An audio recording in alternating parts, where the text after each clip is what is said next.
Hello and thank you for joining us on Journalist Hangout on Sunday. I'm Ayodele Uzubakun. Today on the program, apprehension grows as youths plan protests to mark first anniversary of NSAS. Police set to deploy 31,587 men, 3 helicopters for Anambra governorship election, 1 troublemakers. President Buhari vows that Lagos-Ibadan Expressway, Second Niger Bridge will be completed next year as Senate tells the president to declare an emergency on federal roads. And later on the show, energy crisis set to push petrol, diesel prices above 350 naira per litre. I'll be hanging out with Babajide Kolade Otitoju and Adewale Adeoye. So if you're ready, let the hangout start now.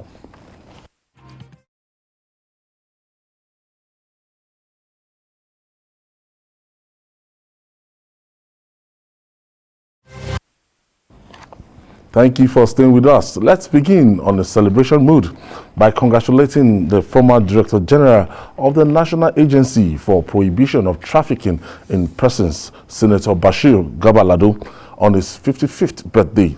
In a message of felicitation, President Buhari commended his contribution to national development from a very young age as a businessman and administrator. Babajide Garba-Lado is 55 today. Good man, a lover of his country, and just as the president said, he's been very successful in business before coming into politics, and every opportunity he's been given to serve is always delivered, and that's why the president took it upon himself to congratulate him on his 55th birthday. So from this end, we say happy birthday to Senator Lado. Happy birthday to Senator Garba-Lado, the DG of the former DG of the National Agency for Prohibition of Trafficking of Persons. Now, the governor of Kaduna State, Malam Nasir El-Rufai, is never afraid of taking decisions, no matter how unpopular.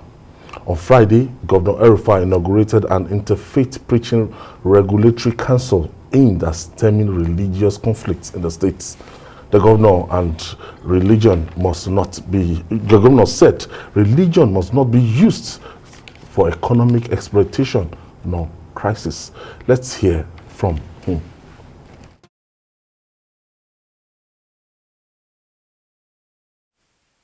Most of the people of Kaduna State are very religious, like other Nigerians. But Kaduna State is unfortunately one of the states in the country with a sad history of religious clashes. The personal exercise of faith and the better conduct and character that spirituality promotes helps society to progress.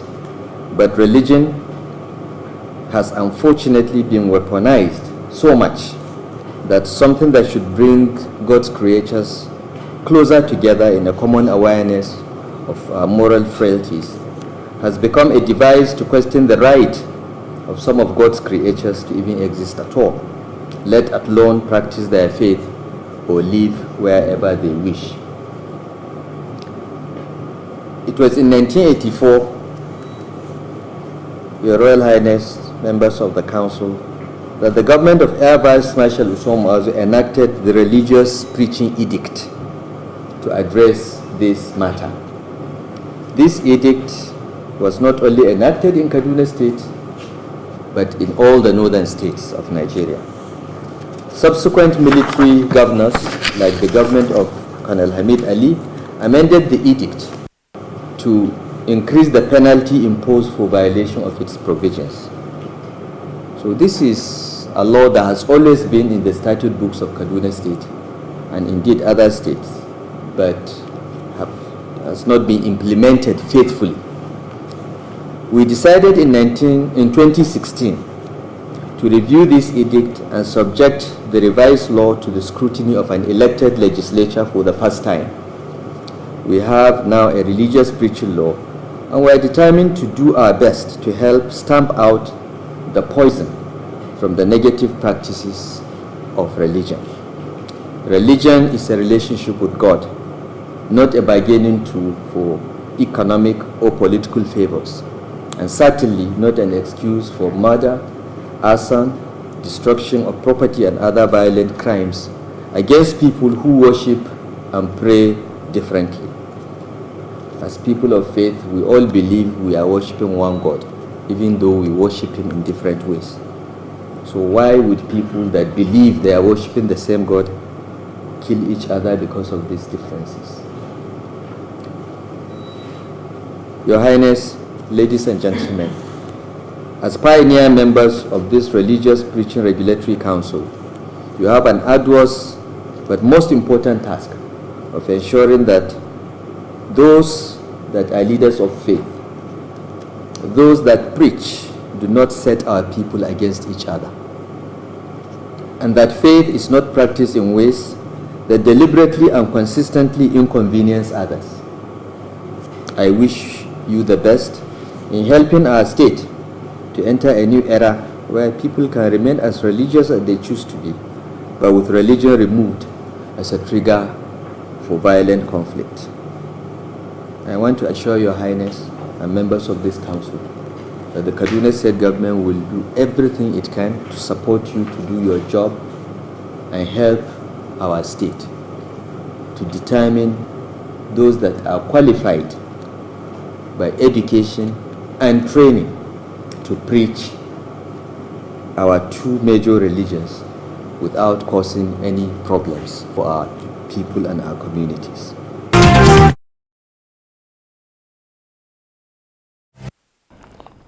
Yep, Governor Nasir El-Rufai there, inaugurating the Interfaith Preaching Regulatory Council.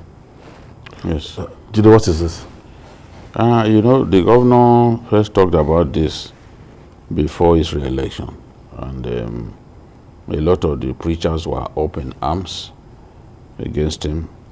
They saw no reason why we should have a situation in which their preaching will be regulated. But in a volatile state like Kaduna, where a preacher could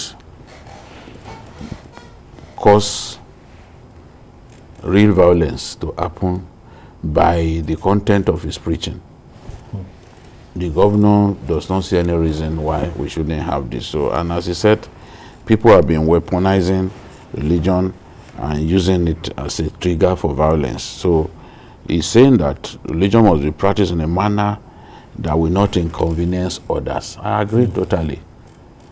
For example, if you are my neighbor and you are fond of making noise through your loudspeakers, you know, conducting a vigil within your church and not allowing your neighbors to sleep. You have external That's noise pollution, and noise pollution is something that government should frown against. So El-Rufai is saying that, look, if you practice your religion in a manner that inconveniences others, then you are liable to face the law.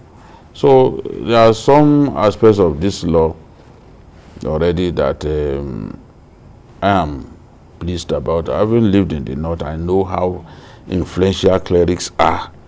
Sometimes a cleric can say something, and the people will not look back, they will take to violence. So we've got to do something, but at the same time, there is freedom of practice of one's religion. So as long as you do not infringe on the right of the people to practice the religion the way they deem fit, then it is a welcome development. Why are they? A lot of people will look at this as trying to, gag men of God from both sides. I think if you look at it on its face value, most likely you will see it as an infringement on freedom of religious expression, which is a fundamental human right. But when you look at the objective and subjective conditions in Kaduna State, and if you have the opportunity of going through the bill, you understand that there is a good motive. And we have to look at the history of that bill. It was not originated by El-Rufai. It actually came into being around 1984 through a military that was put in place by Air Commodore Muazu, who was the then military administrator. Because in 1984 there was a Maitesene riot and it impacted greatly on most northern states. And they realized that, religious leaders were instrumental in what they preach. They would preach cases, they would go on the street, condemning other people's religion. So they had that edit in 1984, and they stipulated a lot of guidelines. You cannot play inciting religious tones on the streets. You cannot use abusive religious language. You cannot condemn other people's religion by describing people as infidels. And then a lot of things. And then if you are a preacher coming from outside, you need to be licensed before you can, So it started in 84. And I think in 1987, then Colonel Maro also, in fact, made it more stiffer, introduced 2 years imprisonment and all that. And in 1996, Ahmed Ali, who is now a customs, was the minister administrator. He also, in fact, he said they will license people, and after 6 months they will renew it. So I think El-Rufai is trying to borrow from, the historical conditions that we have found ourselves, meaning that nothing really has changed. The situation is getting worse in Kaduna State. So there should be a kind of the need for regulation. And if you look at that bill, I think it's a bit inclusive because it involves Khan, it involves Jamaatul Islam, Izala movement. All of them are supposed to be the one to license the preacher. So it's not as if it's the governor that will license them. So I think it's a very good development if it is not used for political reasons. In terms of its concept, I think, and given the situation in Kaduna State, I think we need something like that. All right, moving on now. Let's sympathize with the former coach of Nigeria's under-17 national soccer team, the Golden Eaglets, Sebastian Broderick's Imasuen, who's critically ill. Now, Imasuen, the man behind Nigeria's success at the maiden under-17 World Cup in China in 1985, is presently prostrate in his modest home in GRA, Benin City, Edo State capital. On this note, we urge stakeholders concerned like the Ministry of Youth and Sports, the Nigerian Football Federation, NFF, and the Edo State government to intervene and render him the assistance required. Jide, I remember this particular team, the first under 17 World Cup 1985. Yes, Sebastian Brothers put together a fantastic team, and we beat Germany 2-0 in the final, despite having one of our players expelled in the course of the game. We held on with 10 players, and Victor Igbinoba came up with the winning goal, a stunning volley towards the end of the game, at a time when they were pressing us, piling pressure on us. And from a huge counter-attack, he scored that winning goal. Sebastian Broderick was the hero, was the coach who put that team together. It's unfortunate now that Broderick is ill, but it should not be forgotten. Pele is not a young man. He was ill the other day, and he got tremendous medical attention, and he's happy. He says he feels better. But in our own case, we will not take care of these heroes. We will leave them. Look at Austin Fregene. He's from Delta State, and they were saying, oh, he did not really serve the state. It was in Lagos and all that. So if he didn't serve the state, does it mean he does not deserve to be given attention? It was Governor Fashola that gave him all the support that he needed. They put him in a fantastic hospital, and he got better. Now he's said to have lost his memory. Now we can't even recognize the people around him that much and all that. Well, apart from we have the NFF should come in. I even learned that there is a vote from FIFA that is meant, some money from FIFA meant to take care of ex-footballers, and those of them who are already very old. Yes, the representative was on. Yes. So with this, these are the people that we should help. We should not give people the feeling that Nigeria does not care about its heroes. We keep allowing that to happen. Broderick needs to get the attention that he deserves. The governor of Edo State should do what Governor Fashola did in respect of Augustine Fregene. Put him in an expensive hospital. Brought him, used an aircraft to go and bring him, put him in an expensive hospital. So the governor of Edo State should do the needful. Pinnick, the NFF president, should also do something. And of course, Sunday Dare, the minister, this is the time for him to show that yes, any matter involving this category of Nigerians that he takes seriously.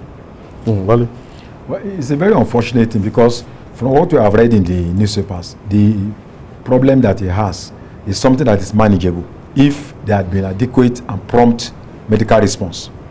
High sugar level, mild stroke, I think, but because there was no attention, it began to deteriorate.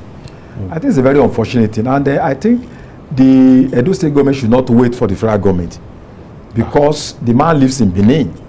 He's a national hero. Yes. When Oshomole was there, he was given an assignment to build the under-13 football team in Edo State. But suddenly, the state government abandoned the project. So he has no assignment now to handle that can even earn him income. And I was shocked when I heard that he could not get his pension for 2 months because they were doing screening. I don't know what that kind of screening you want to do for someone who has been on the stage since 1960s. You are still trying to screen, ask for his papers and all that. So I think this is quite unfortunate. It's not going to inspire people to want to make sacrifices for this country. I hope they can do something before it is too late. Apart from Igbenova there, you want to refresh in our memory? Yes, that team, we had a fantastic team. Dimeji Lawal, Noki Agbon Sebafe, Ahion Barrett, the one that was always using the bandana. We also had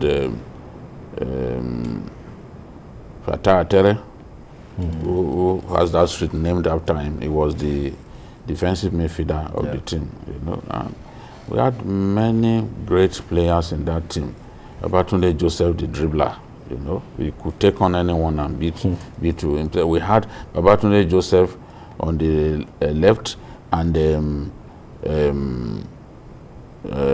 Dimeji Lawal on the right. So they could not handle us at all on the flanks. So that was a very, very good team.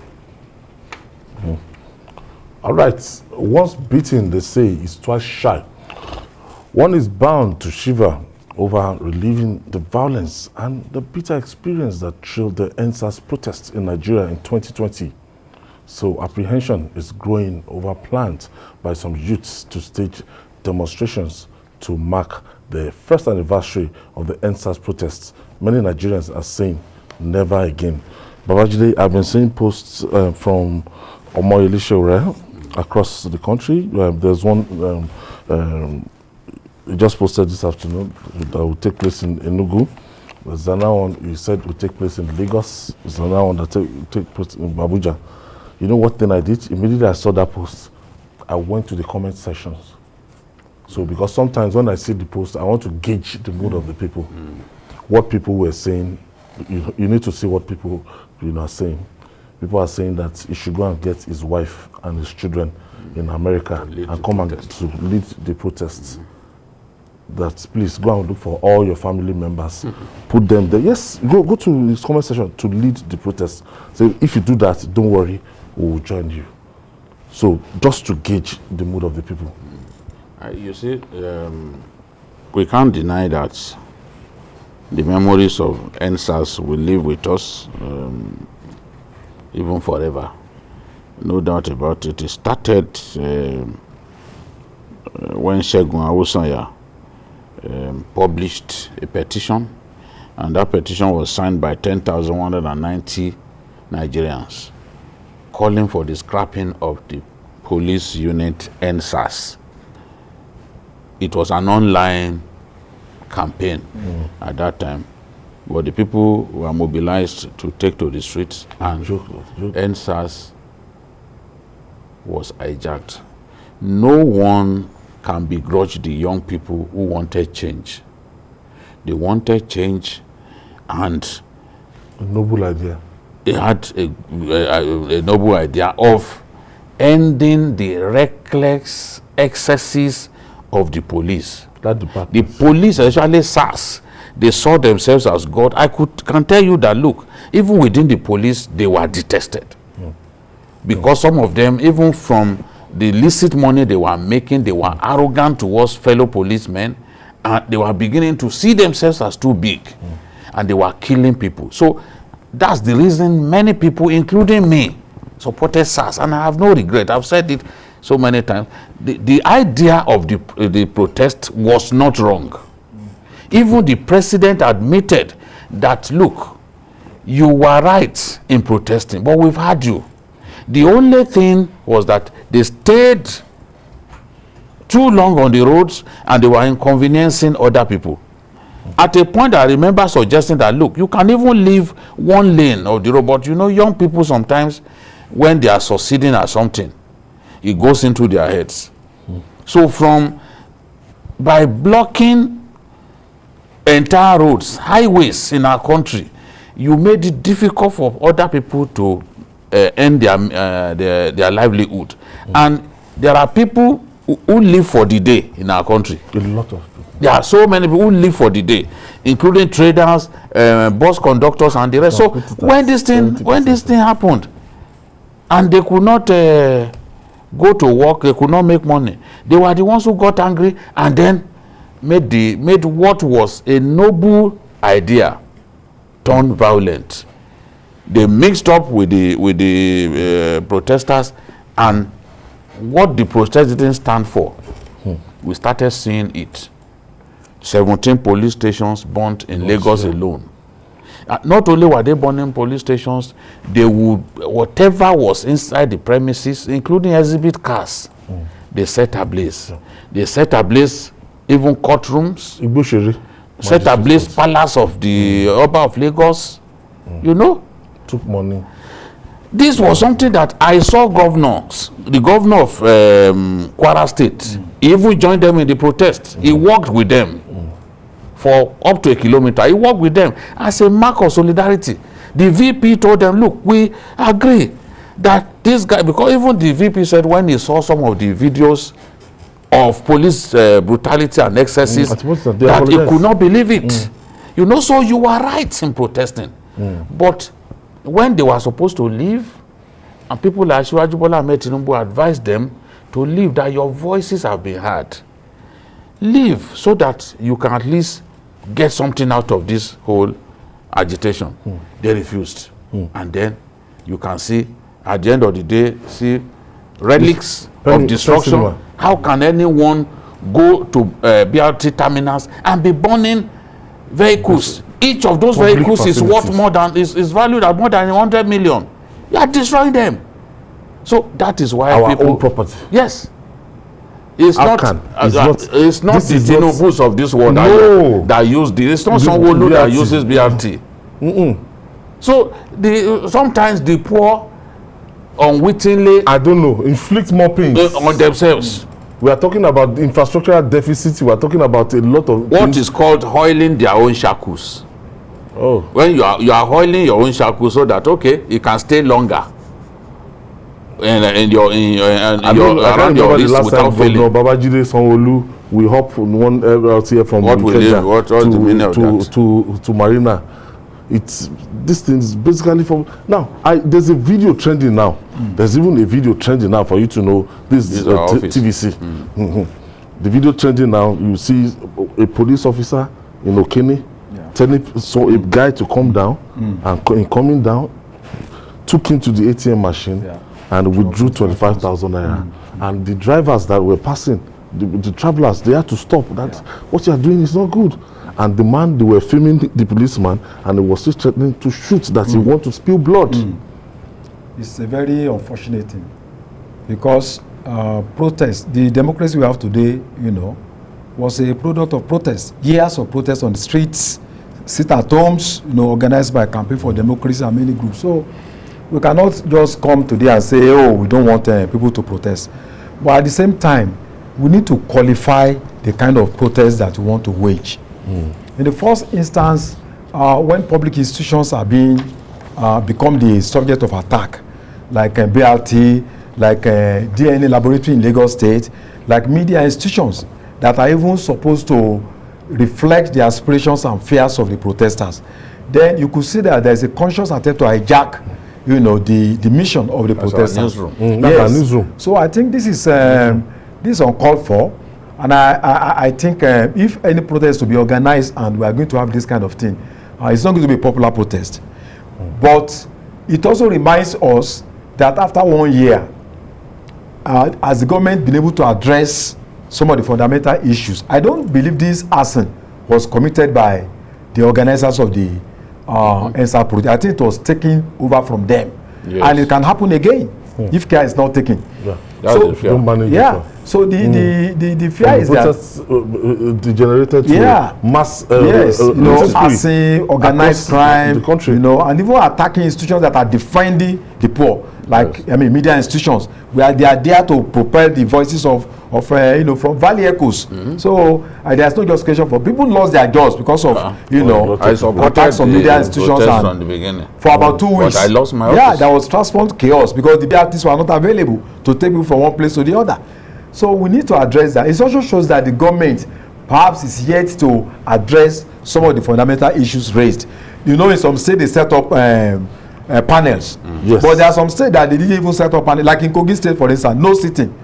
The panel didn't sit, and even some submitted their reports. We don't know what has come out of those reports. And then what is the police doing? We just mentioned what happened in Kogi State. What are we doing to ensure that the police does not sustain a culture of a savage culture of attack on the masses? There is nothing the police can do if they don't address recruitment into the force. Training, whatever they do now will not amount to anything. From the base, you have to tackle the problem from the base. The caliber of people getting into the police are not people that should be working in the police. Some of them are worse than armed robbers. Armed robbers. And when you give someone who is already minded to be like an armed robber a gun, you have empowered him. You have weaponized him. So he can then do what he likes. A lot of the bad eggs are still in the police. Sure. It's not the SAS alone. Of course. It's not in the SAS alone. Across the units in the police, there are bad eggs giving the rest of them a bad name. And they are still there. So many people, I was reading something about even some extrajudicial killings and impunity committed by the police even after this protest. They've not learned their lessons. I want us to talk about, you know, the way we react, even if we are protesting and we want to register our displeasure. If you look at the list of the things, the billions of naira that will be spent for Lagos to come back to Lagos, even traffic lights across. People were going about with even signages. Needless destruction. Signages. They went to FRSC, set ablaze, VIO's office. Just people. Because VIO is trying to automate the system. Not, you see, because when you say it's not protesters that went there, people were going to open prisons. They are not protesters, so they are friends of inmates. They want to free their friends. The opportunity. Yes, they just meshed with the real protesters. Yes. You can't tell me, for example, but the number of people, that's what is alarming. The number of hoodlums that took over Lagos State. Yes, of course, we've always had a huge number of hoodlums. If they are to do a census for cultists in Lagos, do you know how many people who discover to be cultists? Because even at secondary school level now, we now have cults in Lagos. It's a big problem. If you run into them, you get caught in the crossfire. That is when you know that in Lagos we have a very serious cultism problem. You see, other people have kidnapping, all kinds of cultism. And a lot of those boys joined this protest to unleash mayhem. Killing people amounts to nothing to them. You can see how they were killing policemen killed the DPO, and the little boy too got Now wore the uniform. DPO. They were hailing him DPO. But when they arrested him, they arrested him. He was paraded with that broken lip of his. I knew that they had served some form of justice. If the boy had not traveled as we speak, then he should thank his stars. If he had not traveled, because looking at him that day, I saw somebody who could have his passport in his pocket. So if he has not traveled as we speak, then he should thank his stars. Because now, yes, Wale, we're trying to balance it now. Yes, Shore is in Abuja. Shore cannot come to Lagos because of the court's limitation and everything. But they're still saying that, look, government, they don't have the rights. Now, I attended a press briefing on Monday, was it Thursday? In Lagos, the coalition of concerned civil society activists, they are saying that they are known activists, that they will not stand against, they will stand against any government that will want to stop anybody from protesting. But what they want is that they don't want the protests that can degenerate to violence. This, the coalition was led by Nelson Ekujimi and Buska and some other notable, Declan, some notable civil society guys. These are former student union leaders who had led several protests. Buska, Nelson Ekujimi, Declan, and all of them. So even Femi Falana, also spoke about this issue. I don't think anybody is saying that people cannot protest. In fact, you can't stop you from protesting anyway. No. But what we are saying is that protests that be counterproductive, protests that will destroy the future of the people, that will be against the interests of people that you are fighting for, that we should carry out that protest in a way that it will not jeopardize, public institutions, that are relevant to the people themselves. And I think it is possible. In any case, the protest is October 20. There is a window for the government to engage, those that are, responsible for organizing the protest. Because we have opportunities that we almost have some few days ahead. So government can still come in to say, okay, what are the grievances? What can we do in order to meet your expectations? So government doesn't need to wait until things get out of hand before they can do something that is appropriate. Okay, I have Etsu from Mina. Etsu is on the line. My first caller is on the line. Okay. Thank you. Good afternoon, Ayo. Thank you for joining us. Thank you, Ayo. Babajide, good afternoon. Good afternoon. Esunope. Thank you. Okay. Yes, I want to appreciate you because you don't know how we over in Niger, or let me say northern part of this country, really appreciate you. Thank you, because sir. we feel you are representing almost everybody. You say things the way they are. This issue you are discussing now, but there is something that used to bother me on the way we talk about this country. Every day people abuse Nigeria. People talk bad about this country in social media. I want to appreciate you the way you always ask our youth. This issue of protest and other things, they should just suspend it now. We just, as what Ayo said, some people will still use opportunity and join them to looting people. So there is so many things that is going on in this country. Everybody feels marginalized. We are not happy the way things are going. But again, we don't have any country that this country. So we have to be very careful the way we talk about Nigeria in social media. All over the world is watching us, and I'm not comfortable the way we are abusing to talking about Nigeria. No matter what happens, if Babajide become president now, he want to do the best thing. But again, sometimes the people that work with you again, you will now some surprises. Right. So people, our youth should look at it. It's not always about protest. Let's see how we want to get Nigeria so that we can work.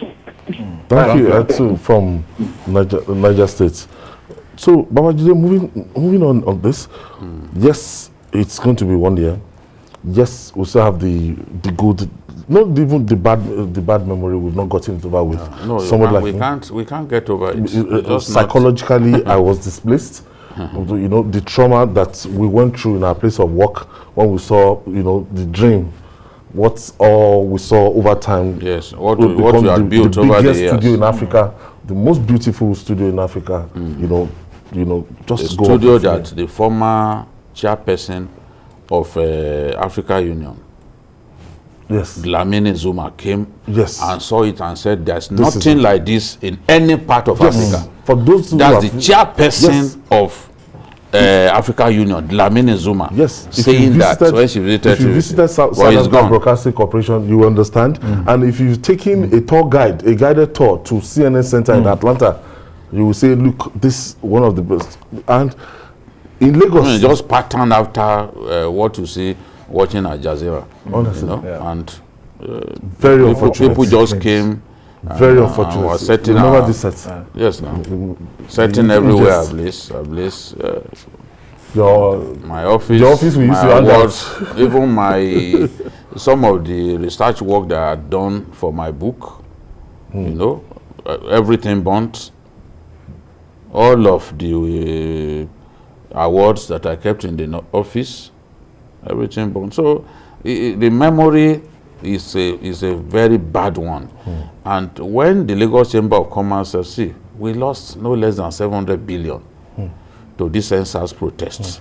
At the point in time, it became strange because when they got to the second week, when they got to the end of this thing, it was all about people carrying placards to tell President Buhari to resign. Which was not the goal. Changed. You see, the thing is, the moment these were naive young people.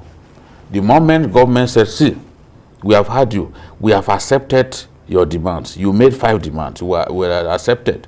They then began to expand the demands to include other things.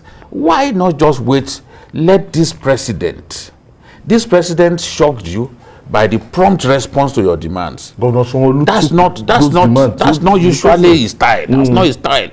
But he showed respect to young people. You said he needed to address. He came out, he addressed, and he even set up a committee to start the process of reforming the police, which our friend Clean Foundation, Chukuma. Yes, the late Chukuma, he was part of that committee, and we were happy that the president put this patriotic Nigeria on this committee. It shows that the president means well, he wants to do something. Now you lost everything. You lost everything by refusing to leave the road at the time you were supposed to leave. You expanded it. You brought in political demands, which will make those of them in Abuja to start taking some politicians who are behind it. No, that was what happened. Later on, we started hearing that NSAS was meant to remove Buhari. It was about the removal of Buhari. How was it meant to remove Buhari? It was because of those extra demands that were added. So mistakes were made. And I think that even when they sit down, they will realize that, look, they made mistakes. That's how they lost some of us who were supporting them. That was how they lost our support. I have Adams from Jos. Thank you for joining us. Hello? Adams, good afternoon. Okay, afternoon. Go ahead, please. How it work? Fine. No. We're doing it. No, pertaining this NSAS matter, sincerely speaking, government have to wake up badly.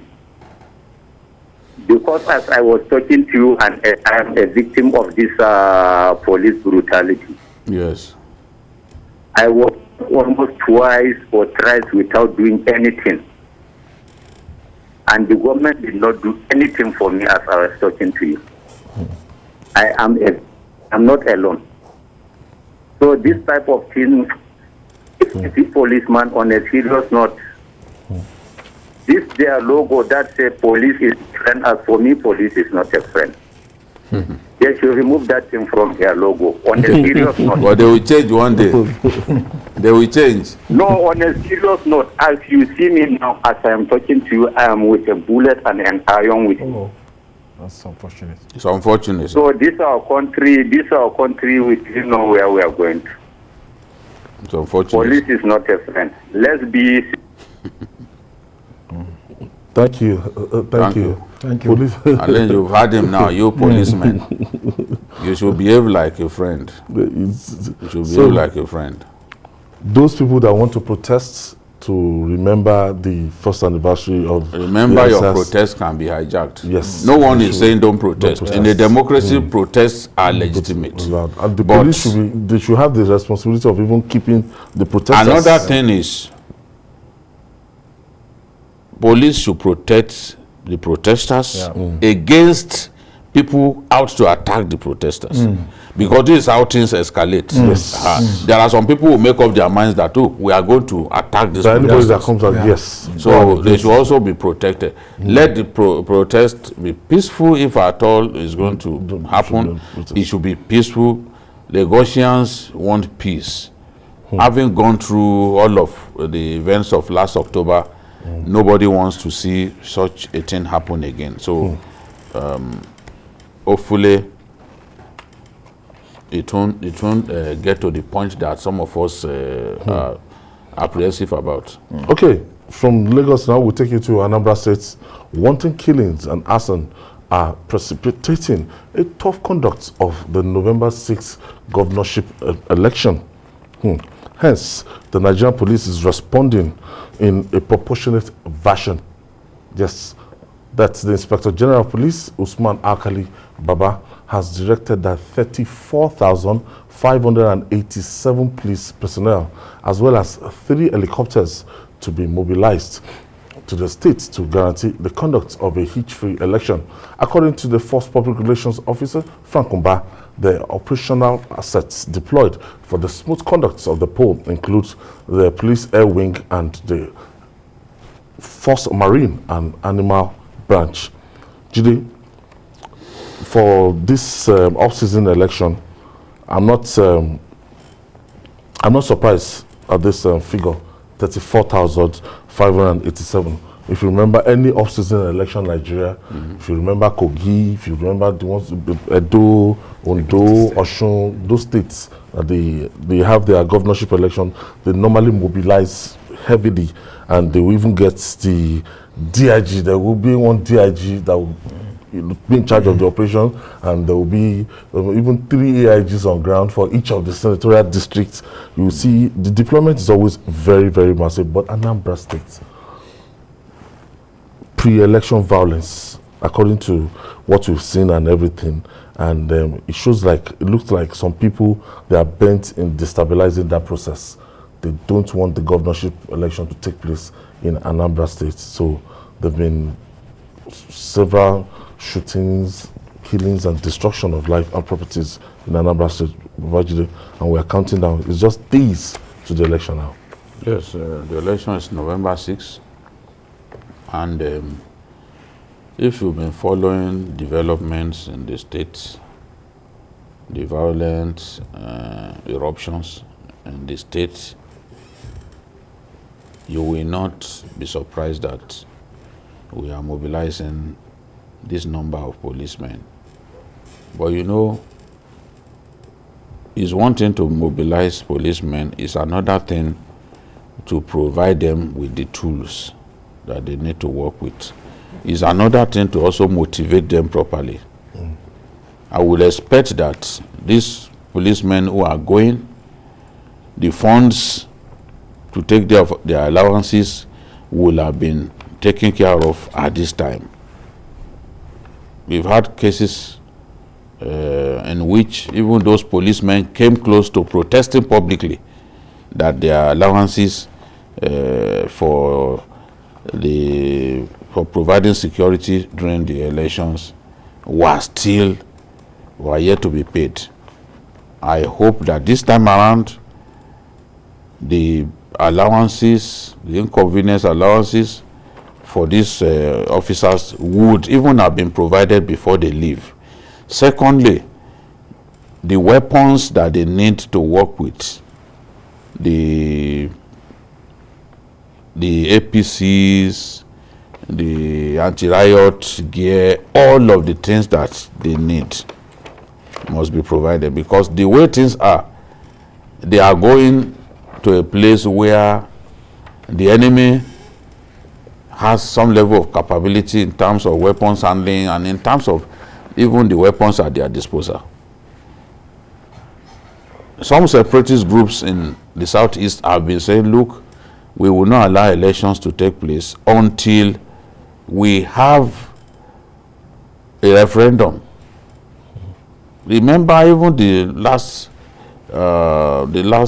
governorship election in that same state, we had some crisis in the beginning. They said they were not going to allow election to take place, but ultimately they were asking for a referendum at that time. You know, ultimately elections election later took place. But I have to admit that things are a lot worse now than then in 2018. Things are a lot worse now, which means that the preparation has to be top notch. You can imagine a situation in which the political parties have not been able, apart from ABGA, have not been able to campaign publicly. And when you told me people were campaigning in Delta State, the PDP, they went to Delta for a rally.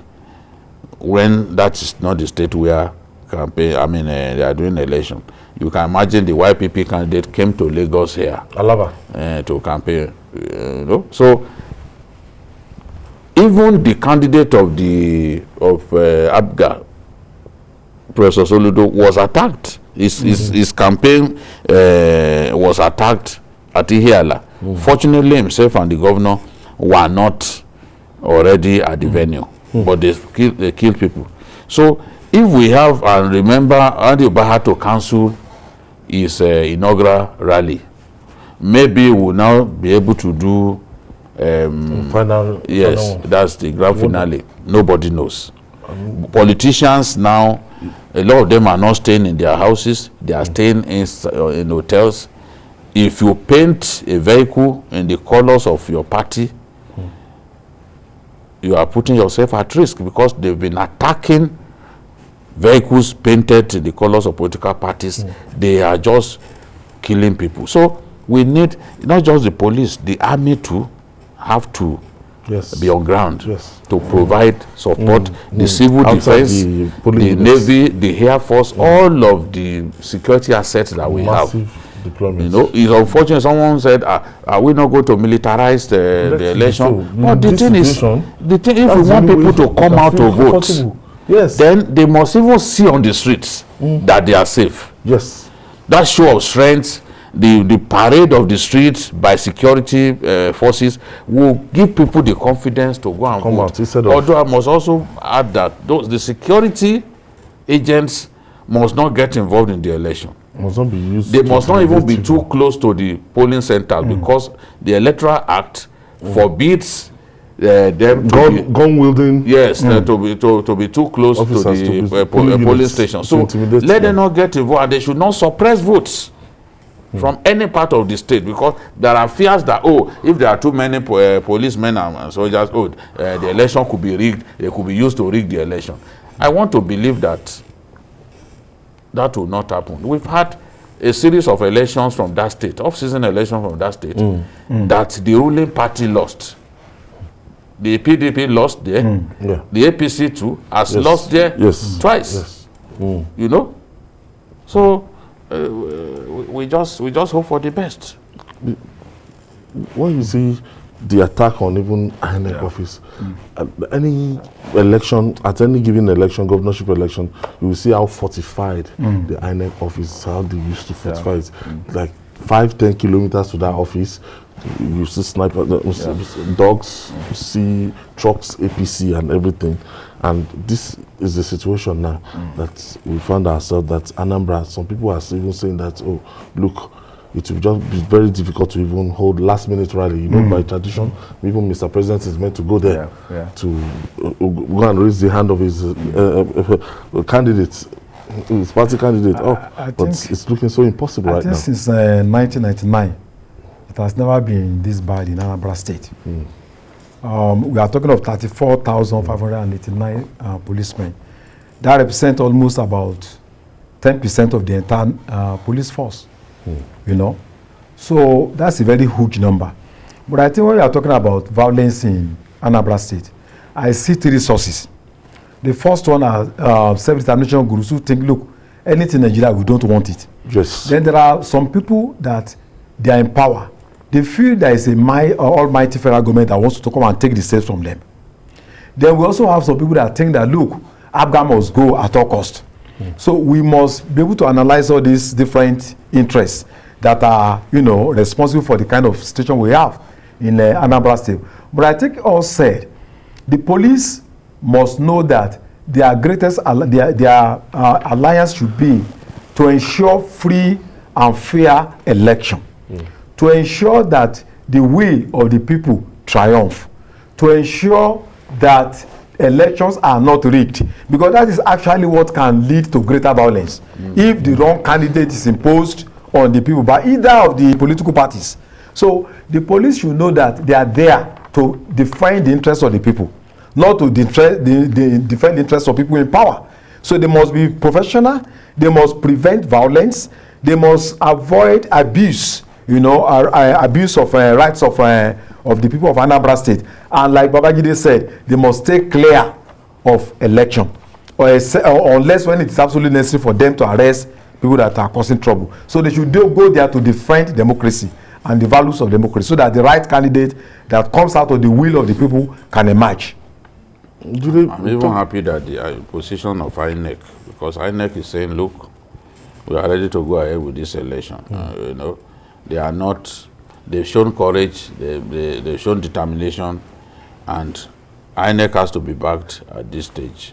What security what can you predict that they desire? Because if they are confident they want to do the election, they are not thinking of postponement. Many people have been asking me that, won't INEC postpone this election the way it's going? But INEC said, no, we are ready for the election. So it's now left for the security agencies to provide that game-changing security that INEC needs to conduct its business transparently. Because I was talking about the turnout, that would this crisis in any way affect the turnout? Of course, this is easy to predict. The turnout will be low. Professor Soludo has done well going around campaigning. In fact, when he came to Onitsha, they closed the market for him. And that's one of the biggest markets in Africa. They closed it down for him. He's been doing those rallies. He's been trying to build a movement. And clearly is the front runner, is the man to beat, because everyone knows that ABGA always does well in those local elections. In the National Assembly elections, that's the only thing PDP always trumps other parties yes. In the National Assembly election. But the local elections, that's the House of Assembly and the governorship. ABGA is always at its best. It's like the people see that as the what Ojukwu Ikemba Ojukwu left for them, and the legacy that he left for them, so they still hold on to it. Now, with the threats that will come even in a few days to the election, I'm sure that many people would rather stay in their houses. Of course, elections in our country have almost always been like that. Turnouts are usually low, usually just a fraction of registered voters will come out. But security situation has even made this one potentially worse. Okay, I have Ulelewe from Owerri in Imo State. Yeah, good afternoon, gentlemen in the studio. Yes, welcome, Ulelewe. Yeah, this is Ransom Tukwemekolo, and I'm calling from Owerri in Imo State. I want to talk about the NSAS protest of last year. I think it is the right of every citizen in every democratic setup to express your feelings or grievances about what is happening within your environment. And it's also expected that you do it within the rules of the ambit of the law. And it should also be the responsibility of the security agencies to make sure that people to have the right to protest and to guide them, like you rightly pointed out, from being hijacked or for not to infiltrate and derail the purpose of such, protest. But my worry is this: 1 year down the line, have we really learned anything about the NSAS protest last year? The relevant agencies that are supposed to, learn one lesson or the other about the circumstances in the past that led to that process, have they really learned anything? Yes. I'm calling you from the Southeast and agencies, especially the police and the army, the way they behave here is the way they behave in other parts of the country. Hopefully here, the mount roadblocks, collect money, and in the full clear of everybody, give change. It's unfortunate that the hierarchy has refused to address this issue. Complacent about what is happening. It is not only eroding professionalism in our security agencies, it is also undermining the integrity and respect the citizens are supposed to have. Thank you, Leroy. Thank you for your contribution. We're still talking about election. That's a point, really. Yes. Even the violence. Have you learned anything a year after? Even the violence in the southeast has been worsened by the activities of security agencies. Yeah. You are shooting people indiscriminately. You are killing people. When you kill an innocent person, don't forget that that innocent person has relations who will remain bitter for the rest of their lives. Some of them sometimes will take up revenge. They take up arms against you. That is how some of the mushrooming so-called self-determination groups are springing up in the southeast. The army and the police have to conduct their business in a very responsible way. When the American troops were doing some illegal things, they were carrying out needless killings in Iraq, they didn't know that they were going to give birth to ISIS. That's how the idea of ISIS came up. Some prisoners, even in the Abu Ghraib prisons, were being sodomized by American troops. And that's one of them was the man who, Baghdadi, who now set up ISIS. It was in response to molestation by an occupation force. So let's be careful about the way we conduct ourselves. In all of those, the extortion has to stop. Police, the extorsion has to stop. Wasn't see any young man in his 20s, yeah, you see, if he has there was a video of a soldier who was beating up a woman because she tinted her hair. So you have no job to do again, a soldier, when you can go to the northeast and face Boko Haram. You are going after people who are wearing tight-fitting pants and men who recalled their hair. Or what is your business with that? That's the point that he's making. These things have to be addressed. 1 year after, are we better off with the police that we have? In my view, it's still work in progress. If anyone thinks that we can suddenly have the police of our dream, even by a protest, no, that one can't happen. We have to go to the basics.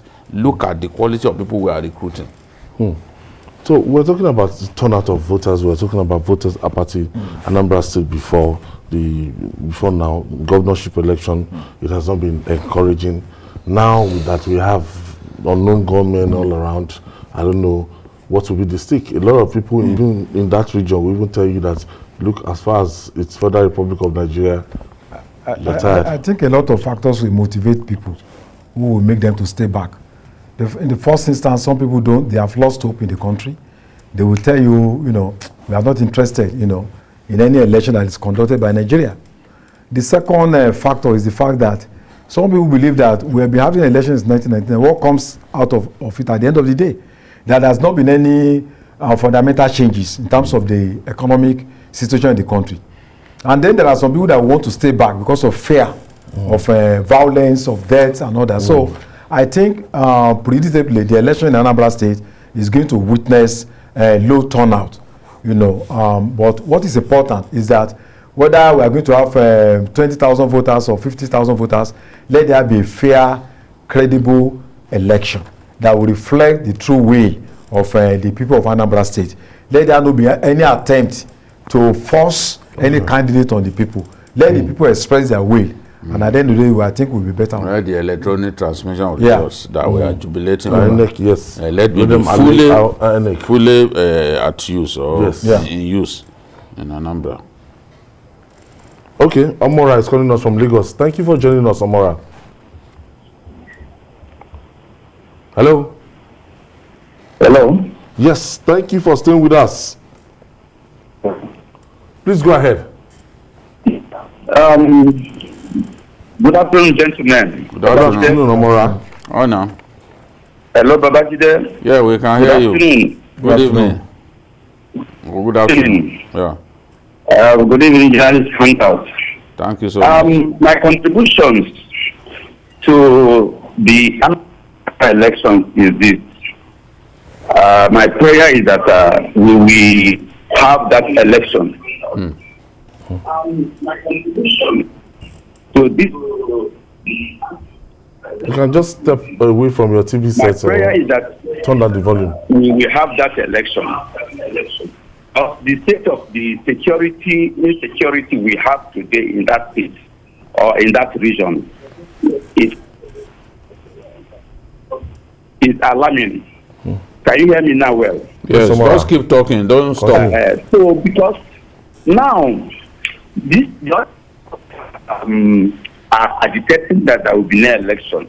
And you know one thing, the common man in the Anambra, their problem is that once this set of people threaten them, that no, don't come out, sit at home. The common man in Anambra obeys to the letter than the order of the government. If you watch these days of every Monday, sit at home, they make caricature of the governor.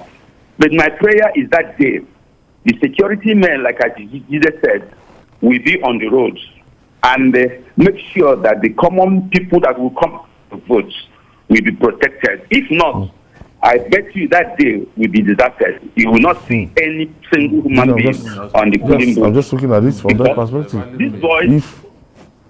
Thank you for that. Very valid fear. Yes. I've been thinking about it. The normal sit at home, the street will be deserted, and if it should happen on election day, on election day, nobody will come out to vote.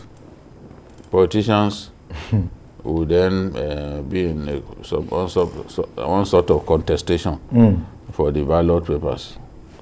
Because who are those people that will feel who will vote? Even the ad hoc staff of INEC and the rest of them, they may not want to come out. Nobody wants to die now.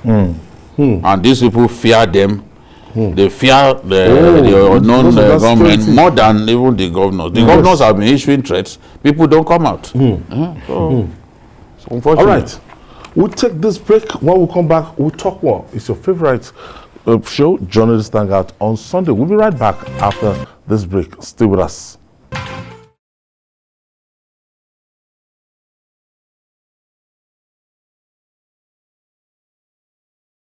Thank you for staying with us. It's still Journalist Hangout on Sunday, 2 hours every Sunday. I still have Babajide Kolade Otitoju in the studio and Adewale Adeoye. To cement his legacy in the annals of Nigeria's leaders, President Muhammadu Buhari is determined to deliver some developmental projects. President Buhari says the Second Niger Bridge, the Lagos-Ibadan Expressway, and other key projects under Presidential Infrastructural Development Fund will be expected to be completed before 2023.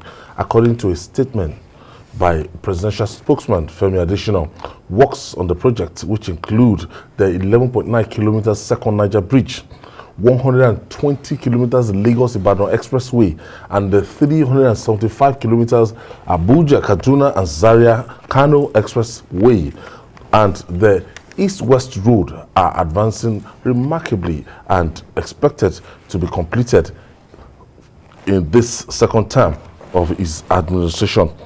Jide, I spent like 5 hours on Lagos-Ibadan Expressway yesterday. Yes, they are busy constructing the other end from Abuja, from Ibadan to Shagamu. As the RCC guys, I think they're almost done. But the one of Shagamu to Lagos, Jide, if the Mowe axis, Mowe and Ibafo end, MFM end right now, you can spend 4 hours on the spot or more. It's always very, very painful.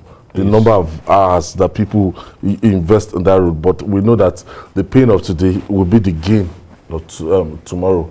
If they finish that route, it's going to be a big relief to road users. Yes, you know, the problem has been the built-up areas.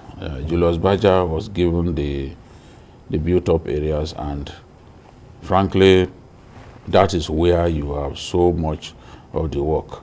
You will expect that because of high traffic in those built-up areas, high traffic many people are commuting between Mowe, Bafo, Arepo, Magboro to Lagos. There are sprawling communities in those areas, densely populated communities. That's where that's the area where you also have the redemption camp. You have even the MFM, they have their camp. Yes, NSAS too, they have their camp.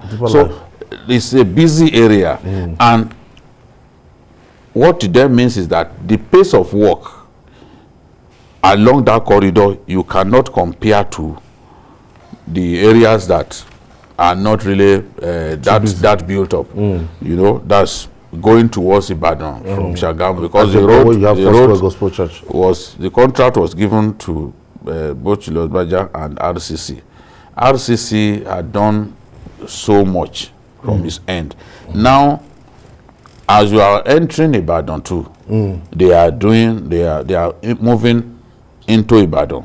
That one too will take some time. That portion of the job will also take some time, because those are built up areas. So from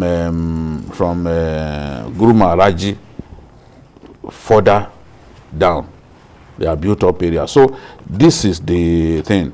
I'm happy that not only is the Abuja Kaduna Kano Expressway being rebuilt, it's not just they are expanding it. They are expanding it, and that's why it has cost so much money. Because when you expand a road, you must bear in mind that that road, that long stretch, has bridges. So when you expand, there are all kinds of implications, especially where the road is known to have bridges and you have made up your mind to expand. So the work too is going on, especially the Kano area. As we approach Kano, they finish some of the, they've done tremendously in that area, and you are ready, you will enjoy it. Yes, you will enjoy the road. That's the first expressway in northern Nigeria, built by originally by Ibrahim Babangida. Now we are expanding it now. The administration is expanding it. So if the government can deliver all of these strategic highways before it leaves office, then that will be really fine. Yes. Let's joining us is presidential spokesman Ajuri Gilari, joins us from our Abuja studio. Thank you for joining us, Ajuri. Truly a privilege to be with all of you. Good afternoon, gentlemen. Good afternoon to our viewers. Good afternoon, our friend. Good afternoon. I'm sure you are happy when good news about road construction are seeping through. What would you want to tell us about these critical roads? Yeah, thank you very much. I think my joy really stems from the fact that, like you, I'm a citizen of this country, and what's good for one of us is good for all of us. Anytime you can make appreciable progress on 50 years worth of infrastructural neglect and deficit, it's something worth noting, particularly in view of the fact that we're dealing with the reality over the last 6+ years of 2 economic recessions, one once-in-a-century global pandemic, and consistently depressed oil prices. And despite all of those challenges, our people are seeing, social investment programs that didn't exist before, rail, roads, bridges, airports, seaports, power plants, dams, and all of that with very scarce resources. So there is a lot to be excited about. But I think the key is to go into the specifics when we talk about roads and bridges. I think the work done by the Federal Ministry of Works and Housing under the leadership of His Excellency Babatunde Fashola has been nothing short of exemplary, given those constraints that I've mentioned. You've looked at some of the key roads. When you look at the PIDF, of course, as you've alluded to, you're talking about the Lagos-Ibadan Expressway, which is going to be due for completion fourth quarter 2022. That is next year. You acknowledge that, yes, there's appreciable progress across several sections of that road. But again, it's not completed yet. So not everywhere will be built up yet. It will be all done toward the end of next year. But certainly by the end of next year, it will be fully completed. Then, of course, you have the Second Niger Bridge. a very significant project we've been talking about in this country for over 40 years. It was started from scratch under the leadership of Mr. President. We are going to complete that bridge next year. Not just the bridge, by the way. The original River Niger Bridge was, as you recall, 4 lanes, two lanes. We're now doing three lanes, cumulatively 6 lanes. But we learned our lesson from the original River Niger Bridge that we cannot have bottlenecks at the end. So you also have over 10 kilometers of 6 lanes expressway on the two sides of the bridge, which is very important. Of course, 6 lanes. That's one project. Then the other side of it, as you referenced, is the Abuja, Kaduna, Zaria, Kano Expressway, also being expanded, as you mentioned. That's going to be into the first quarter 2023. So those are 3 major bridges that you have, the 3 major road projects under the PIDF. But I think what's also very important is what is going on through the Presidential Executive Order 007 roads, as we call them. That is the Road Tax Credit Refurbishment Scheme, where we're unlocking private capital to develop moribund road infrastructure across the country. So under that scheme, essentially, we have private companies bringing their own finance up front, and then we now pay them back over the course of time through calibrated tax relief over the course of maybe 5 to 10 years or so. So under that scheme in Lagos there, you have the Apapa Oworonshiki Tollgate Road, which is going to be completed within the next 6 months. That will totally decongest the infrastructure, road infrastructure around the port, and that's coming in conjunction with the Lagos to Ibadan high-speed rail line. So you're going to have the rail decongestion, and then you're going to have the road decongestion all coming together at the same time. Then, of course, under that scheme, you also have Onitsha Enugu Expressway being totally reconstructed by MTN. You have the Boni Bodo Road, 200 billion naira road, very strategic, linking NLNG on Boni Island to the mainland of our country for the first time in history to facilitate the easy transportation of gas products. That's being reconstructed by, totally newly constructed by NLNG. So you have these kinds of projects across the country. Also in the West, you have the Ota Idiroko Road that's being reconstructed by Globacom. And all of that under that particular scheme. Okay, and I have not even begun to get into Sukuk roads and others. So there's so much going on. Now, I'm sure you've seen the news item in which the Senate was telling the president to declare an emergency on federal roads. The Senate harped so much on the deplorable, what it called the deplorable state of federal roads, which they described as a national shame.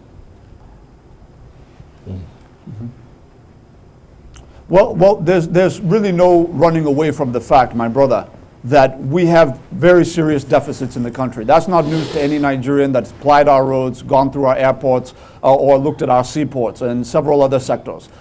So our challenges are real. We have no illusions about them.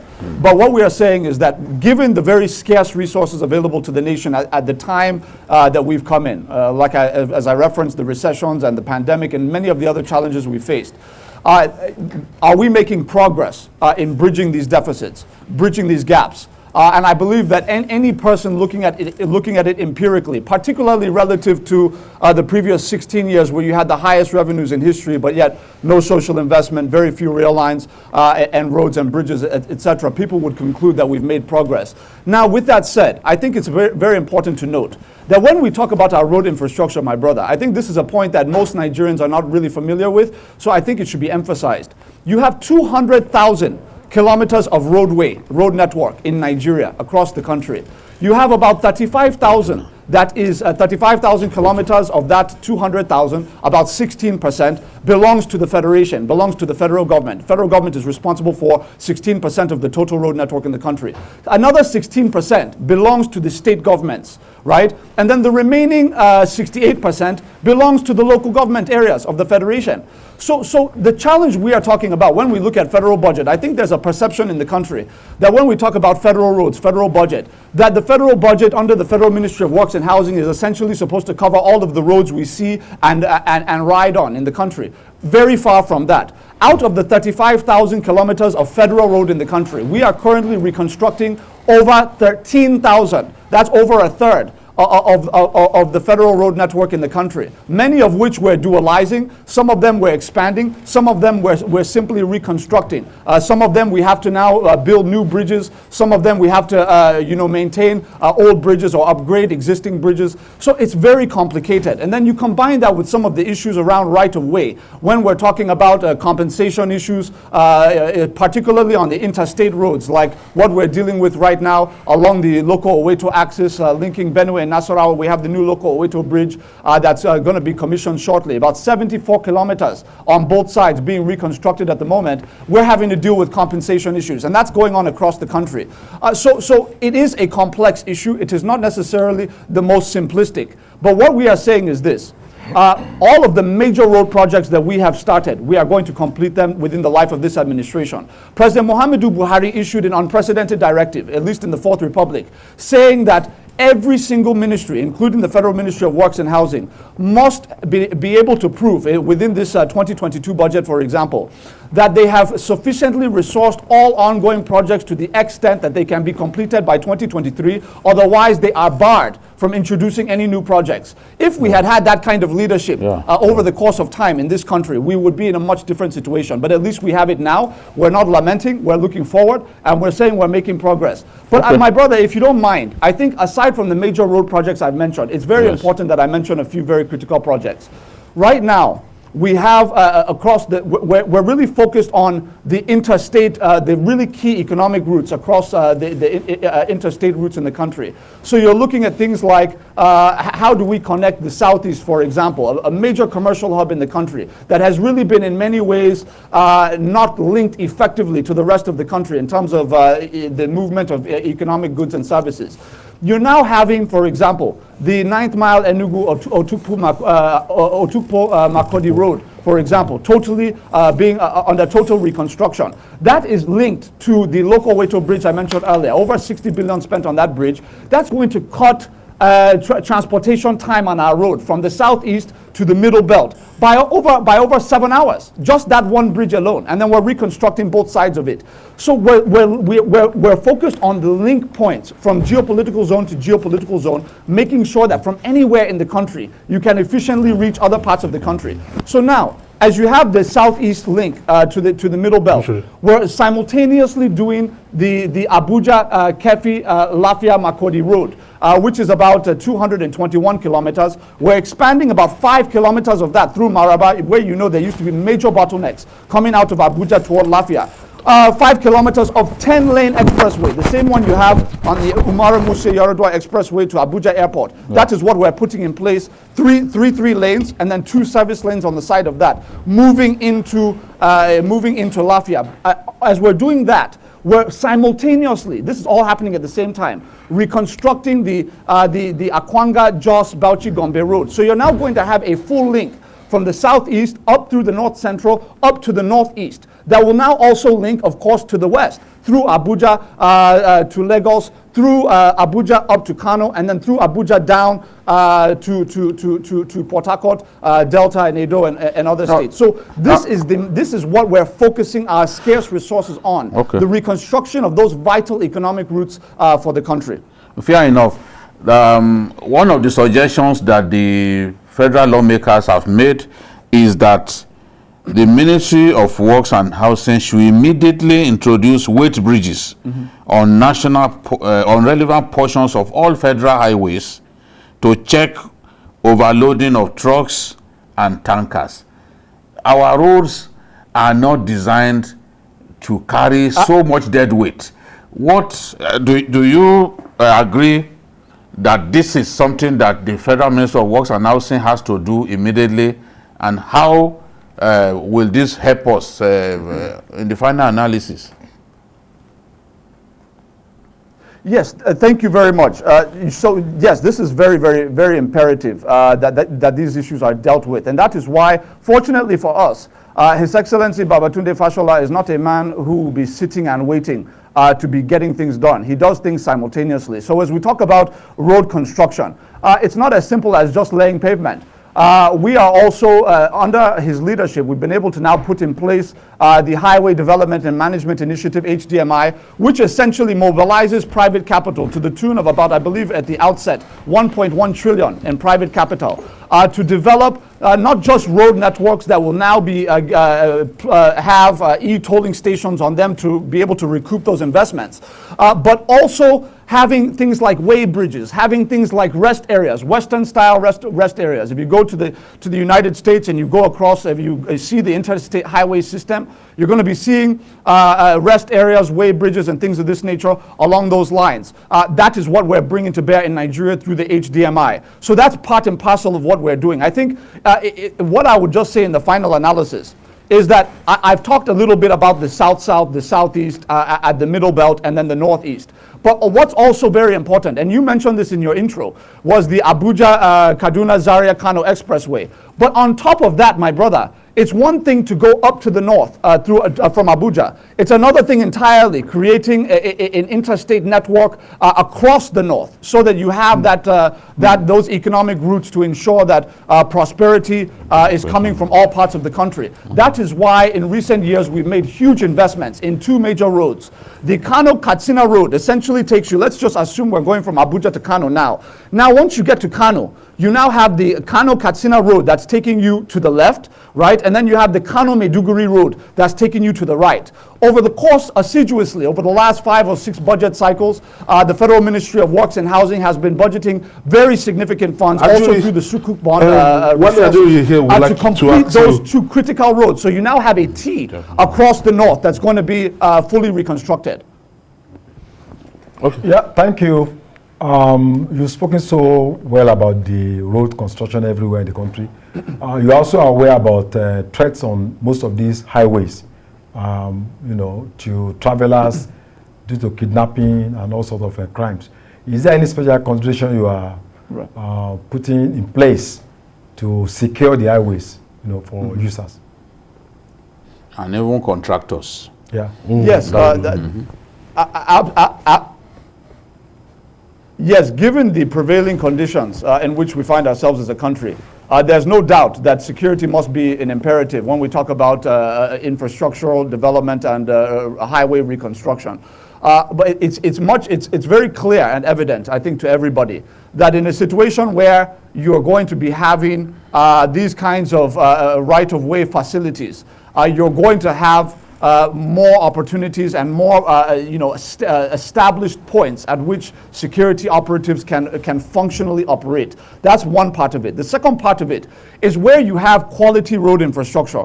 Very naturally, you're not going to have the kinds of conditions that robbers and kidnappers really thrive on. When you talk about very terrible road networks where people are perpetually slowed down, you have traffic buildup, that provides opportunities for these criminal elements to conduct all sorts of operations. So when you have, naturally, when you're reconstructing your roads and they're in a better condition, you limit the opportunities of some of these criminal actors to do what it is that they want to do. But, I think what's important, if I may, please, my brothers, earlier in the conversation, you were having a conversation about national security, which is very pertinent, without a doubt. But I think there's one caller, I think his name was Etsu from Mina, if I'm not mistaken, from Niger State. Yes. And he was making the point that we have to be very mindful about how we talk about ourselves as a nation.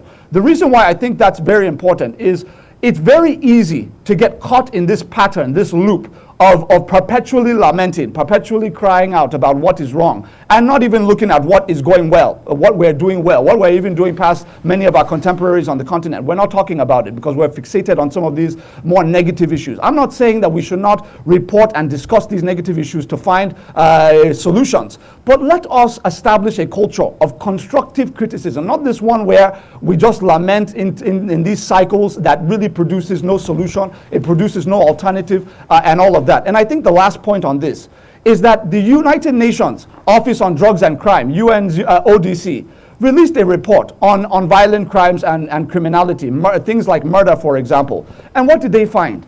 In nearby South Africa, that has a fraction of our population at about 40 million people, as against 200+ million people, they're averaging about 58 murders every single day. The United States, 300 million people, and we always look at the United States as kind of the heaven on earth. That is the tendency, right? They're averaging about 53 murders per day. In Nigeria, you see the news every day. It's very difficult for you to see a murder in the country that is not reported by the local news, by the DPOs in Onitsha or Lafia or wherever the crime is taking place. Now, we're averaging in the UN report 11 murders a day. But if you listen to the conversation in the country today, you would think we are like Somalia, like Pakistan, like it's madness, like there's insecurity everywhere, when in fact, it is not even close to some of our neighbors. The difference, my brother, is that the way they report themselves is very different from how we discuss and report ourselves. If you watch CNN, you will not see all of the murders that take place across the US. Do you know why? They have a strategy. You know why we ask that question? Because we want those roads delivered on time.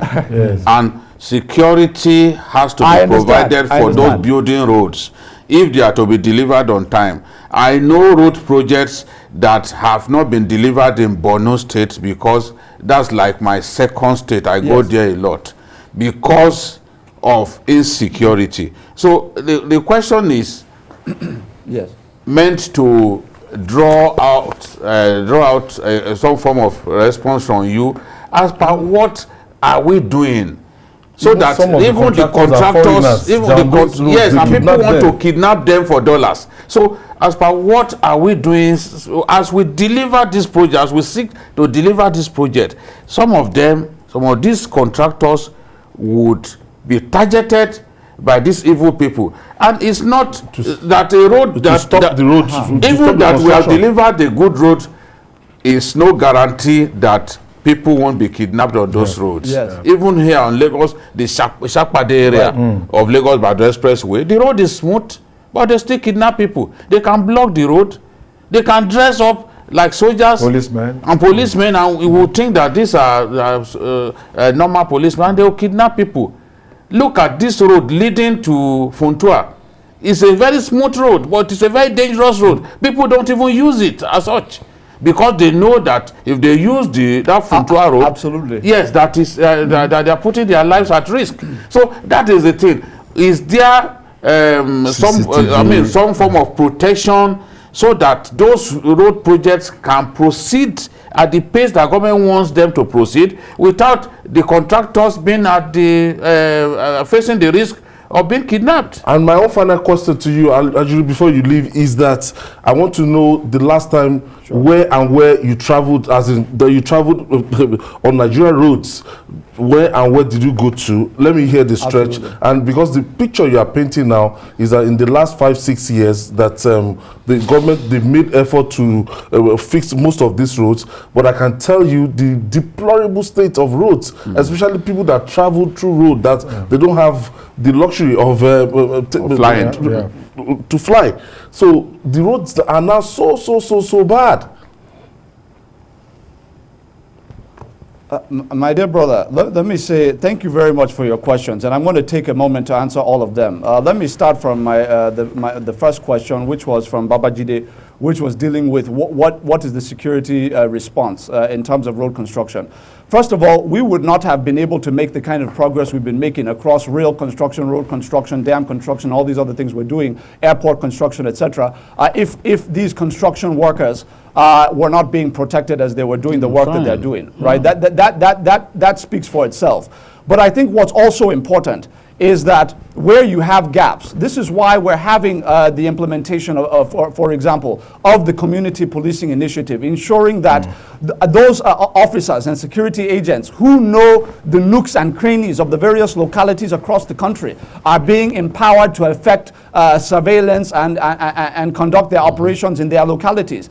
That's a big part of what we're doing, and that's going to have a direct bearing in terms of road security. It's much easier of course, secure an environment you know like the back of your hand than to be sending somebody from Abuja to be watching over an area that they're not even familiar with, that they now have to be trying to engage with communities just to find the back roads, right? So local community policing is going to be very important in that regard. And then, of course, you have these regional outfits like Amotekun, who have now come up as well, who can also assist, the federal police as well when we talk about some of these issues, not to speak of course, the Nigerian military. So there is a lot being being done. Let's recognize the fact that we can't get to this level of development if we are not making progress in terms of securing our roads, even though we do have more to do. Now, to my second brother's question, I believe it was Ayo, who was making an allusion to the idea that perhaps I'm one of these yuppies who sits in an air-conditioned office and I have no idea what is happening on the ground. I would tell my brother that he should not be deceived by my white face. I grew up with mosquito buzzing by my ear in Port Harcourt with no light in my house. So I'm not a stranger to our roads. In fact, I was almost killed on that Enugu-Port Harcourt Expressway that is now being fully reconstructed over the last 4 years, for example. So look, we have our challenges, but I have seen firsthand. If you go to take Abuja Abaji Lokoja Road, for example, you will see the work that has gone on there. My brother, where you are, you've talked about Lagos-Ibadan Expressway. I did not prompt you. You are the one talking about how well it has been built up over the last few years. Of course, the Lagos-Badagry, Lagos-Ota Abeokuta Expressway, they're all being worked on. Oyo Ogbomosho Road. I mean, there are so many different roads across the southwest we can talk about, not to speak of the rest of the country. But I also said, please, I want to emphasize this.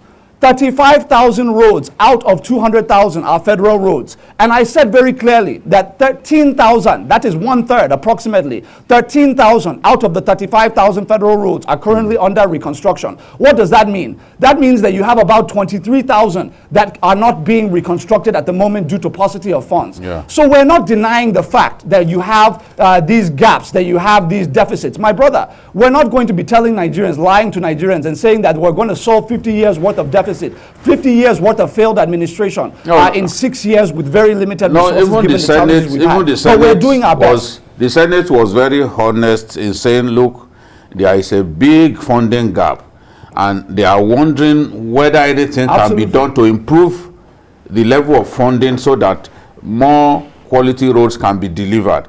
In your view, as we round up with you, what again can we do? What initiatives can we come up with that will help us to achieve sufficient or close to sufficient level of funding that can deliver more good roads for our people?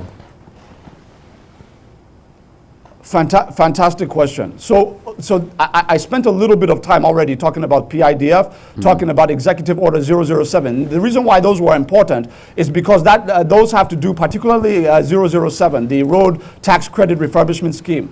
That's pertinent because what that does is unlocks private capital that is not part of the federal budget. Unlocking private capital so that private companies will spend their resources in exchange for future tax relief. That is just one of the innovations we've brought in terms of looking for alternative sources of funding. Another major one coming up, as you know, is of course His Excellency the Vice President, Professor Yemi Osinbajo, has been given the authority by Mr. President to, of course, achieve the establishment of the 15 trillion naira Infrastructure Corporation of Nigeria, which effectively is mobilizing private capital from around the world in targeted Nigerian infrastructure projects. And that's huge money over the next few years. So that's another one coming up. I think the other element of this, my brother, is when you recognize, right, that you have 68% of the road networks in the country belonging to the local governments, right? And an additional 35,000 belonging to the state governments. Right now, state governments are asking for state police. They're asking for more responsibilities. And you ask the question, you're asking for more responsibilities at a time when even the roads that are under the state governments are not being reconstructed. Right? The local government roads are not being reconstructed. It was actually President Muhammadu Buhari that put in place the new NFIU guidelines that have now led to the local government autonomy. They are now receiving their allocations directly, bypassing the state governments. This had never happened before. So what the president understands is that while other people are campaigning on restructuring, he is actually operationalizing restructuring in the country. We want our local governments to have the cash to be able to deal with the unique challenges that they have. If you have 68% of the roads in the country that we're traveling on belonging to local governments, it's very important that local governments have their cash. Finally, they do, and hopefully they'll do the right thing with that that cash. Well, thank you, Ajuri Gelali. Thank you. You can even sell snow to the Eskimo. He's good at what he does. Well, Ajuri, thank you. Thank you so much. You're making us proud, Ajuri. No doubt. At least to tell us what the federal government is doing, and the thousands of thousands of kilometers of federal roads being built from the federal government to the state government. I never even knew that that's the breakdown. No, that's the value of having someone like him come on the show, so that I can break these things down. Yes. Well, we wish you Godspeed. Thank you, Ajuri Ngelale. Thank you for joining us. Thank you guys. Yeah, but you say we'll get there. We'll get there one day. We can't deny the fact that for a long time, successive administration neglected these things, abandoned. It's the funding issue. Funding is a critical When was issue. Lagos-Ibadan Express Road built? 78. 1978. That's 40 years ago. And then the Goodluck Jonathan began the reconstruction, not refurbishing, not rehabilitation, the reconstruction of that. That reconstructing the road. Then when this administration came, they stopped work. Yes. And then funding gap. Yeah, they did some rescoping, and then they continued again. That road had no business lasting this long. I'm telling you, if because you remember, the pace with which they were doing it at that time, by Courtney. And by Courtney was there. By Courtney didn't have the capacity. They didn't have the capacity, so government took it over, and the Goodluck Jonathan administration, through the infrastructure bank, were then funding it on their own. And the pace of work was fast, but the administration was kicked out of office. That's why up to now we are still on. But he's not working on this topic as well. Well, the road is too significant, not just for Southwest. It's the link road to from Southwest, the economic nerve center of the country, to the Southeast, to the North. So it takes not less than 250,000 vehicles every day. And it's also very strategic, for the entire West Africa. And I think a road that was opened in August 1978 that took about 3 years for Julius Berger to build. Then it shouldn't take us since 2013 that Jonathan launched the reconstruction. It shouldn't take us this long to put. It's just the construction. 10 years. Just 3 years to build the entire road, and then we are spending 8 years. Up to 10 years. But I think we must admit that a lot of work, has been done in the past few years. Julie, for me, if we meet these targets, people would never forget the giant stride of infrastructure of this administration. If that 375-kilometer Abuja, Kaduna, Zaria, Kano Express Road, if they meet that target, Second Niger Bridge, that's 11.5 kilometer, so President Buhari would and 120 kilometers. President Buhari will have given himself immortality. Yes, Lagos-Ibadan Expressway. Those are critical roads. Those are critical roads. I can imagine stretching from Abuja right up to Kano.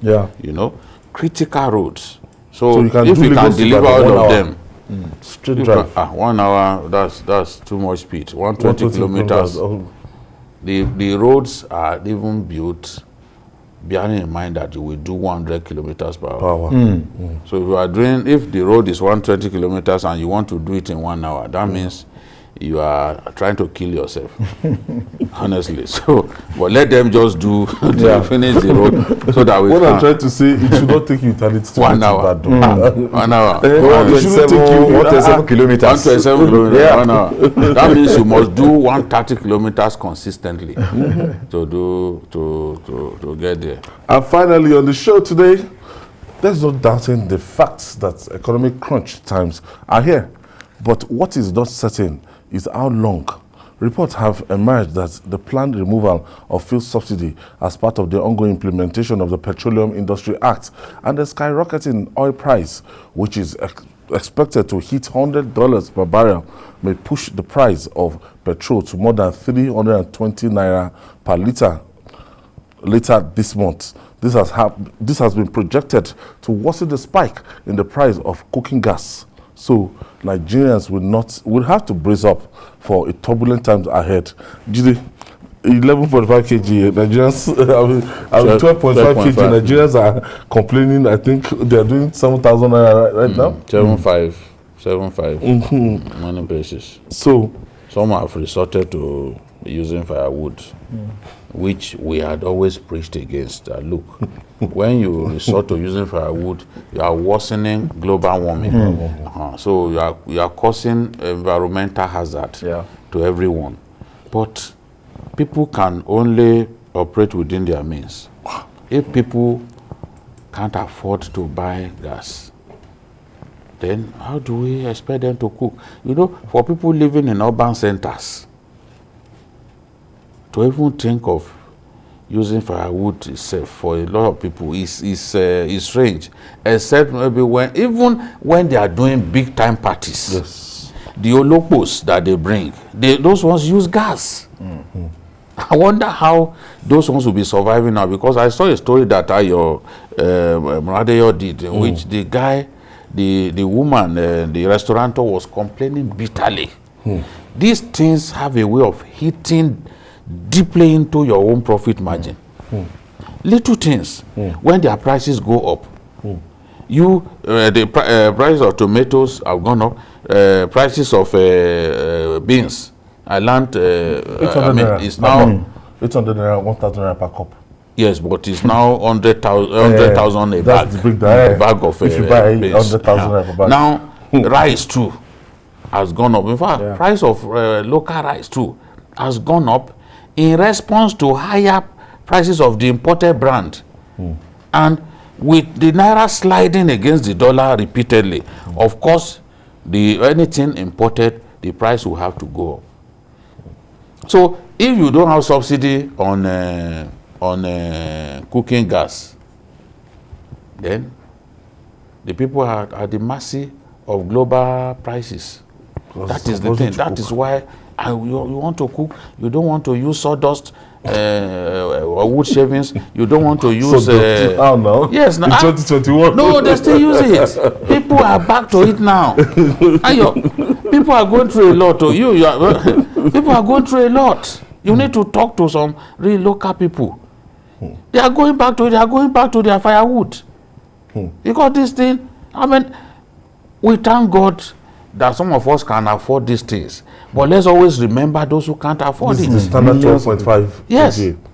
That one is 12.5. Now, a lot of those restaurateurs, this is what they use. This big one. This big one. But they are complaining that it's too expensive. And now, if you are a restaurateur and the pomo or meat that you used to, you reduce the portion, people will protest. But you can't blame them. They too are responding to other prices of other things that they need to use at all times. So that's the thing. If that $100, because it's been a while that they were on 82 or 80 something this week. It's been a while that we've gotten some. The last time I got anything above 100 was under the administration of former President Goodluck Jonathan. Barbara. But it's even because of oil subsidy that we are paying. Yes. It is not something to jubilate about. It's not something to jubilate because it means that we'll be doing billions of naira. No, it's now 8 billion per day. 8 billion per day subsidy payment. That's what it take us anywhere. See, my fear is that this emergency situation will push Nigerians to beyond the elasticity limit. You know, when people don't have opportunities, when they are poor, they will resort to all sorts of unusual behavior. You will begin to see unusual crime. You see, very briefly, I was in Libya when Gaddafi was there. I saw something that's strange, but it struck me since that time. I saw cats,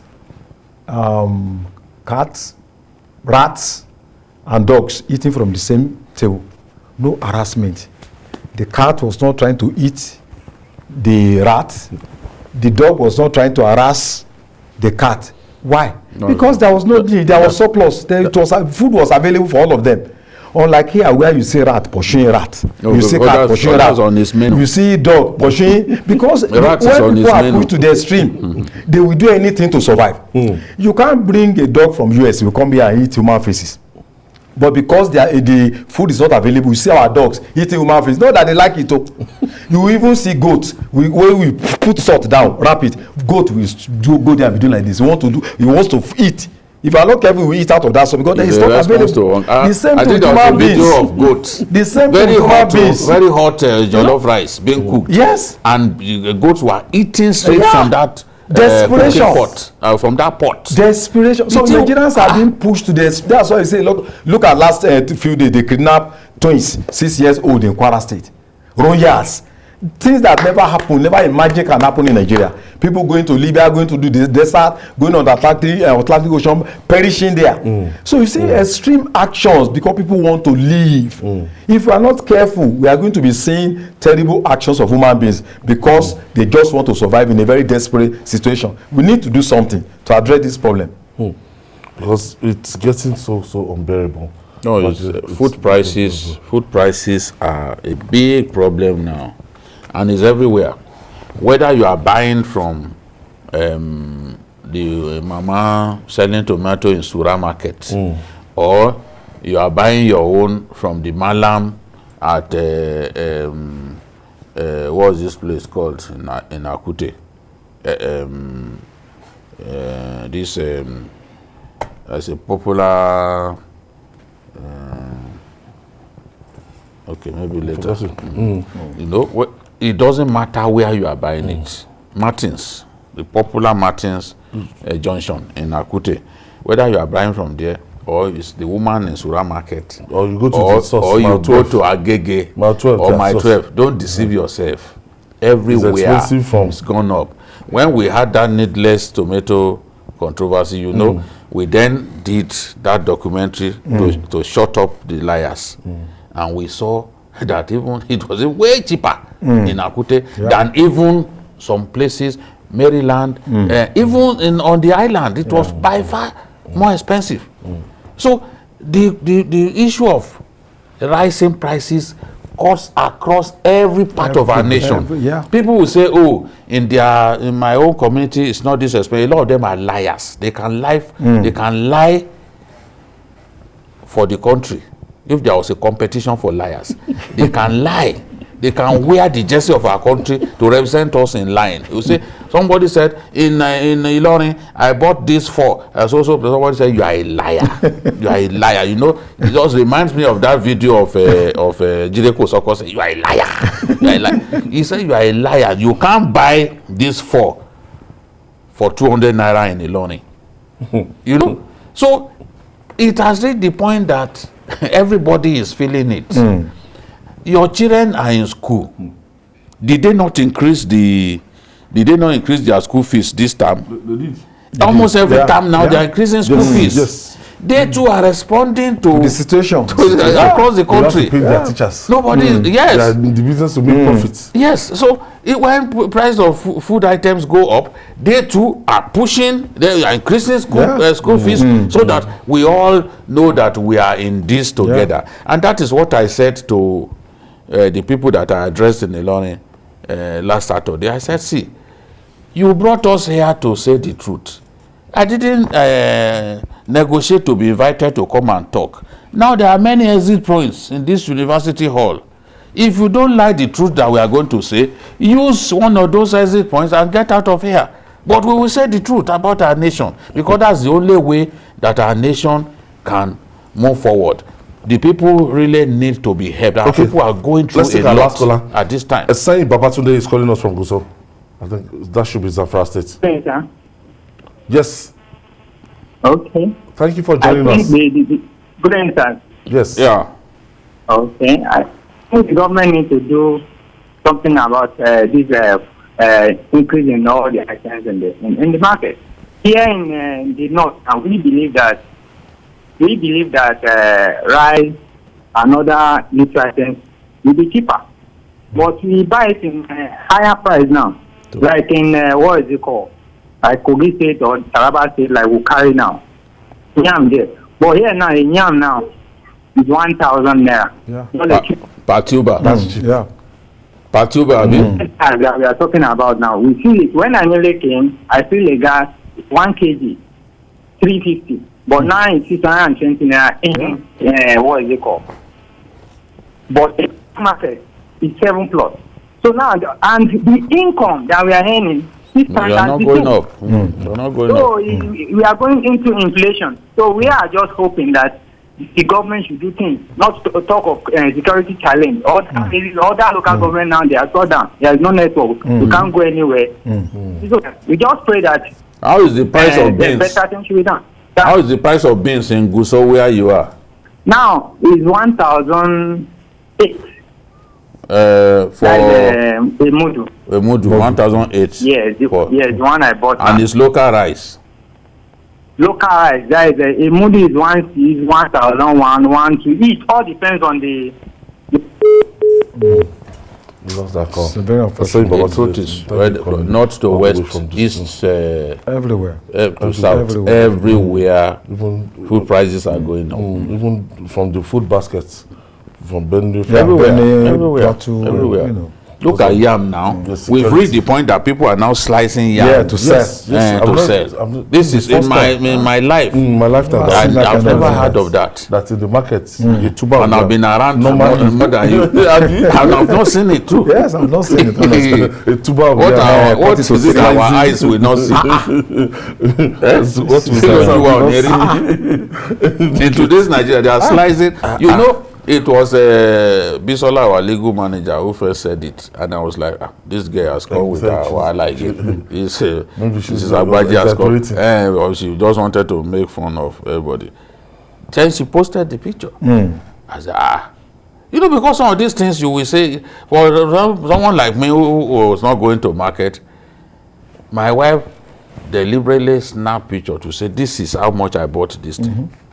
Go yourself. That's how I came up with the tomato thing. You know? So because sometimes it's difficult to believe this is unless you witness it yourself. Now that price, the price that I got it, that people were hitting their heads on the wall over. The man in Rivers, it was double that price. Yeah, I remember. Double that price. For his own. So how do people survive? Thank you. Yeah, thank you very much. Thank you for your contribution today. And we pray for you. You do. We can't run. We can't run away. We have made up our minds that we won't run away. If anybody thinks we will run away, no, not someone like me. I'm going nowhere. Yeah. Even when I had the opportunity to run away, during Abacha, I refused. I said, no, I'm not going anywhere. And that's our offering on Journalist Hangout this Sunday. Join us tomorrow for a regular episode of the program at 5 p.m. You can watch the repeat broadcast tonight at 11:30 on YouTube, youtube.com/TVC News Nigeria. I'm Ayodele Uzubakun. See you 5 p.m. tomorrow.